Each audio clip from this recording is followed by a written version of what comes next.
Shalom sahabat-sahabat BBL TLW.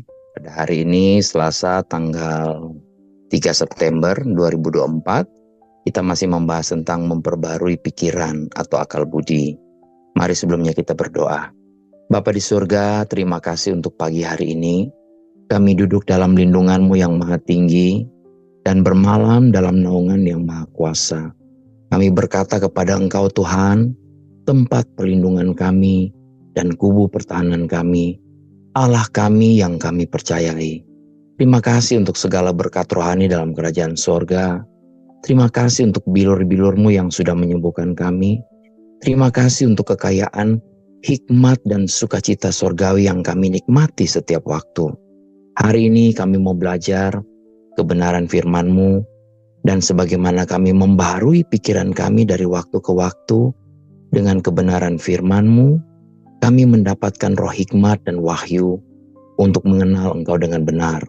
Kami percaya Roh Kuduslah yang menjadi guru kami dan menolong kami senantiasa supaya kami beroleh pemahaman dan pengertian akan firman-Mu. Terima kasih Bapa. Di dalam nama anak-Mu Tuhan Yesus Kristus kami berdoa. Amin. Bapak Ibu, jadi hari ini kita akan belajar tentang memperbarui pikiran atau memperbarui akal budi. Kitab Amsal pasal 23 ayat 7 berkata, sebab seperti orang yang membuat perhitungan dalam dirinya sendiri, demikianlah ia. Dengan kata lain, sebagaimana orang itu berpikir di dalam hatinya, demikianlah dia, begitulah orangnya. Pikiran kita tentang diri kita sendiri, pikiran kita tentang orang lain, pikiran kita tentang Tuhan, seringkali itu bertentangan dengan kebenaran tentang siapa diri kita, siapa teman-teman kita, dan siapa Tuhan tersebut. Ya, sebenarnya yang paling penting adalah kebenaran sebenarnya siapa kita dalam Kristus. Nah, seringkali kita menilai diri kita sendiri berdasarkan penampilan, ya, tingkat pendidikan, keuangan, siapa pasangan kita, apakah kita ini sudah menikah atau belum, pekerjaan atau karir kita, latar belakang kita, dan masih banyak hal lain ya. Semua hal eksternal tersebut tidak ada hubungannya dengan identitas kita yang sebenarnya. Penilaian seperti itu akan selalu menipu kita. Nah, hanya kalau ketika kita setuju dengan pernyataan Tuhan tentang kita baru akan berpikir dengan benar. Nah, berpikir dengan benar akan membawa banyak sekali keuntungan. Sebaliknya kalau kita berpikir yang salah, akan membawa banyak masalah, kegagalan dan bahkan keputusasaan. Pertanyaannya, apa sebenarnya akar dari kegagalan atau keputusasaan dari orang-orang? Ya, jawabannya adalah pikiran yang salah. Apa sebenarnya akar dari hidup orang-orang yang tidak menerobos atau dengan kata lain hidupnya biasa-biasa saja? Jawabnya sama, adalah karena pikiran yang salah.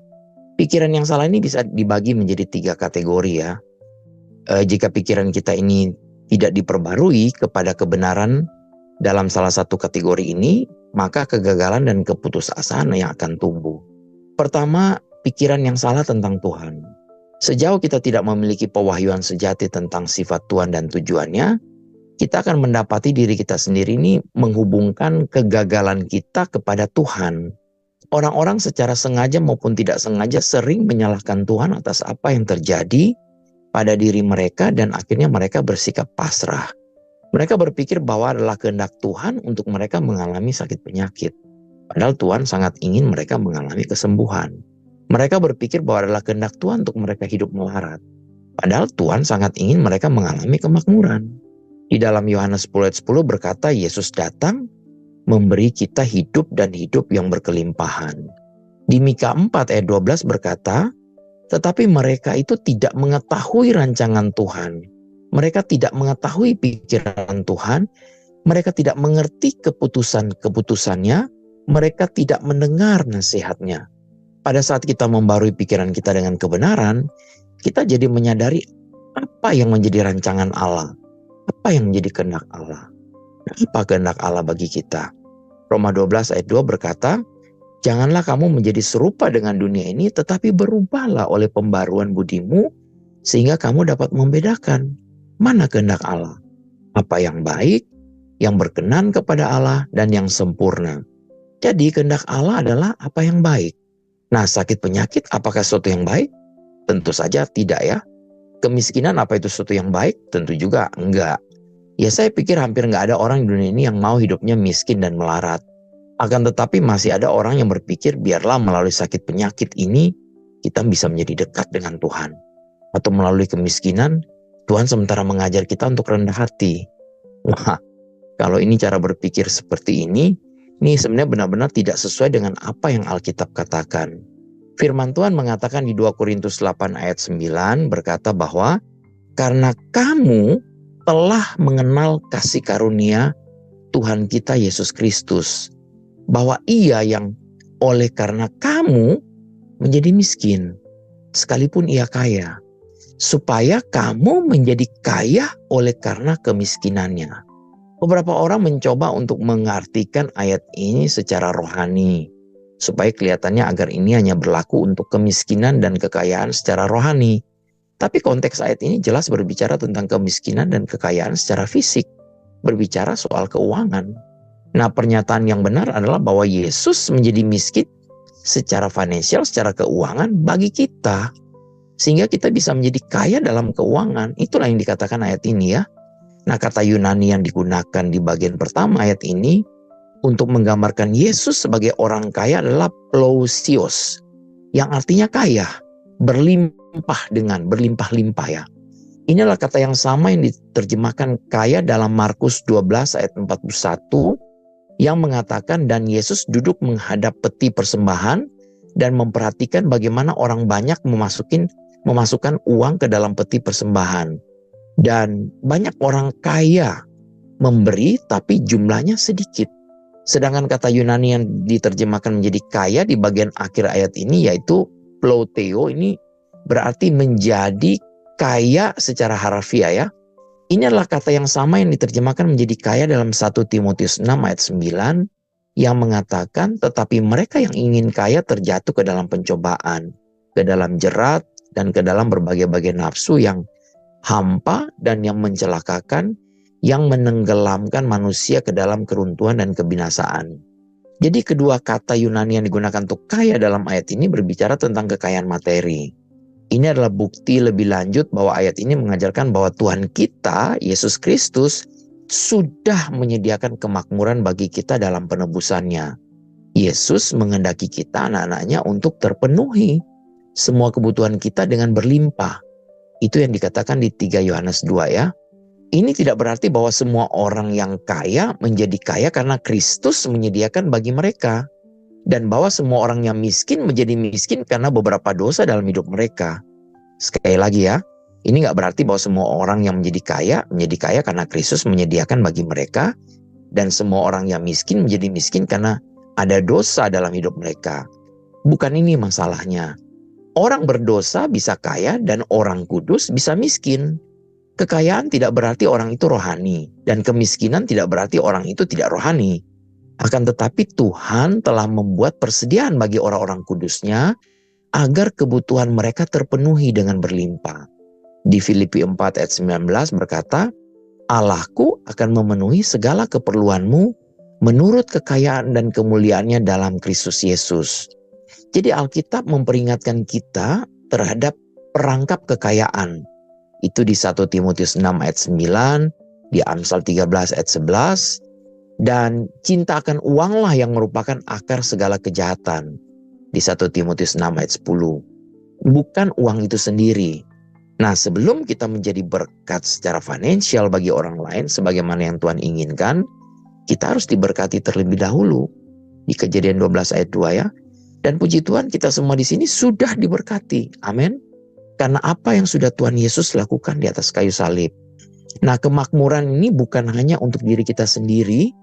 Yakobus 4 ayat 3, ini supaya kita berlimpah dalam setiap pekerjaan yang baik. Di 2 Korintus 9 ayat 8 ya.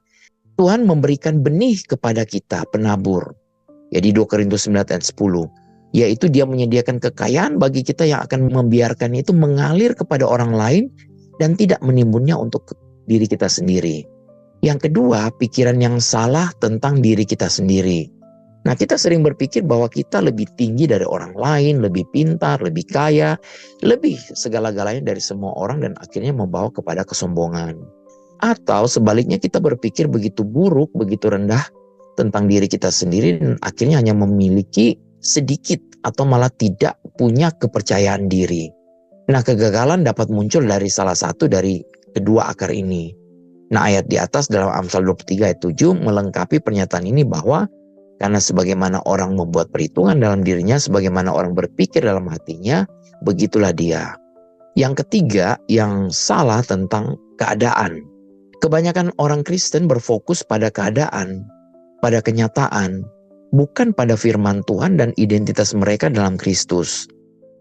Keadaan yang hanya bersifat sementara bisa menjadi gunung yang besar, yang menguras pikiran dan mendominasi emosi orang-orang. Nah, daripada melihat yang tak terlihat dan berbicara tentang iman, orang-orang berfokus pada apa yang terlihat dan berbicara tentang ketakutan. Begitu banyak orang percaya yang hidupnya sangat berharga sebenarnya ya, yang terus menjalani hidup yang penuh frustrasi, ketakutan, dan kekhawatiran. Mereka telah gagal membarui pikiran mereka dengan firman Tuhan. Mereka banyak membiarkan benteng-benteng ketidakpercayaan, benteng-benteng yang menentang pengenalan akan Allah, ketakutan dan rasa rendah diri menguasai mereka. Nah, perkataan mereka adalah perkataan kematian dan bukan kehidupan. Meskipun mereka telah dibebaskan secara rohani dari kuasa kegelapan dan ditempatkan di kerajaan Tuhan, mereka terus hidup dalam kegelapan dan tunduk padanya. Nah, di Hosea 4 ayat 6 berkata, umatku binasa karena tidak mengenal Allah. Kehidupan mereka ini, kehidupan seperti ini dijanjikan kepada Israel jika mereka memilih untuk tidak mendengarkan Tuhan dan berjalan di jalannya. Di Ulangan 28 ayat 66 sampai 67 berkata, hidupmu akan terkatung-katung siang dan malam, engkau akan terkejut dan khawatir akan hidupmu. Pada waktu pagi engkau akan berkata, ah kalau malam sekarang. Dan pada waktu malam engkau akan berkata, ah kalau pagi sekarang. Karena kejut memenuhi hatimu dan karena apa yang dilihat matamu. Betapa tragisnya dan sayangnya ayat ini menggambarkan banyak orang yang hidup di bawah perjanjian kasih karunia, perjanjian yang lebih baik yang ditetapkan berdasarkan janji-janji yang lebih baik.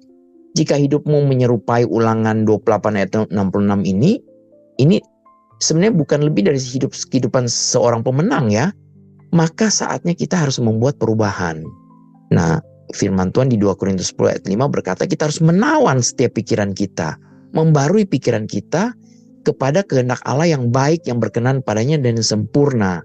Lihatlah hal-hal yang tak terlihat, yang kekal di 2 Korintus 4 ayat 18. Dan perkatakanlah firman Tuhan atas hidup kita, 2 Korintus 4 ayat 13. Bangkitkan diri kita, aktifkan kasih karunia Allah dalam hidup kita, temukan tujuan ilahinya dan singkirkan keterbatasan yang mungkin telah kita biarkan terjadi dalam hidup kita.